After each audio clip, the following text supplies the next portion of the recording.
नाज़रीन ते breaking news ईंदासीं। शहदाद कोट में जे यूसी जमाली में बरसात चङा केतिरा ई ॻोठ पाणी हेठि अची विया आहिनि। रोड रस्ता तबाह थियण सबबि शहदाद कोट समेत ॿियनि इलाइक़नि जो राब्तो कटिजी वियो आहे। मुतासिर ॻोठाणनि ॿारनि बचनि समेत खुलियल आसमान हेठि ज़िंदगी गुज़ारण ते मजबूर आहिनि। केतिरनि ई ॻोठाणनि जा घर मुकमल ढही पट पइजी विया आहिनि। अलो तलो चौपायो माल समेत पाणी में लुड़ी विया आहिनि। शहदाद कोट जे यूसी जमाली में बरसात जा रांगा केतिरा ई ॻोठ पाणी हेठि अची विया आहिनि। अमांखे आगाह कंदा हलूं पिया। रोड रस्ता तबाह थियण सबबि शहदाद कोट समेत ॿियनि इलाइक़नि जो राब्तो कटिजी वियो आहे।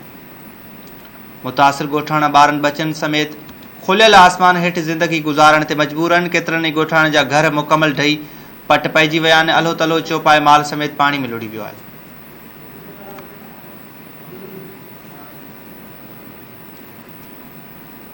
ब्रेकिंग न्यूज़ अवां सां शेयर कयूं पिया। शहदाद कोट जे यूसी जमाली में बरसात जा रांगा केतिरा ई ॻोठ पाणी हेठि अची विया आहिनि। अपडेट मालूम कंदासीं। शहदाद कोट जो reporter Saddam Solanki telephone line ते मौजूद आहे। सदाम, आगाह कजो इन हवाले सां।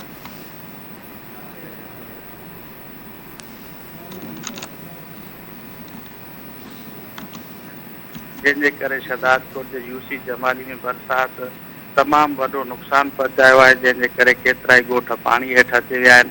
ॻोठाणनि जा कचा घर ड्रही पट पइजी विया आहिनि। चौपायो माल पिणु मरी वियो आहे। ॻोठनि खे शहर सां मिलाईंदड़ जेके रस्ता आहिनि उहे पिणु कटिजी विया आहिनि। ॻोठाणनि शहदाद कोट समेत ॿियनि शहरनि सां पिणु जेको आहे त रस्तो कटियल आहे ऐं ज़रीर ज़मीन में पाणी जेको आहे त सारियल फसल में 3 खां 4 फुट बीहजी वियो आहे। जंहिंजे करे ॻोठाणनि जो तमामु घणो नुक़सानु थियो आहे।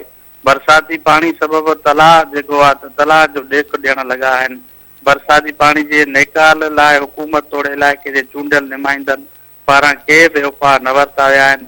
ऐं उन खां अलावा मां तव्हांखे ॿुधाईंदो हलां त ॻोठ गुलाम मोहम्मद चांडियो में बारिशी पाणी पहुचण जे करे ॻोठ जा जेको मुकमल घर तबाह थी विया आहिनि ऐं उतां जा जेके रवासी आहिनि त सख़्तु परेशान हाल आहिनि। उन्हनि जा पयल अन्न जेको अनाज उन्हनि जा सामान अलाह तला जेको आहे त पाणी जे अंदरि नुक़सान जे करे सभु ख़तमु थी वियो आहे। ठीकु आहे, वॾी महिरबानी सदाम सोलंकी तफ़सील ॾिना।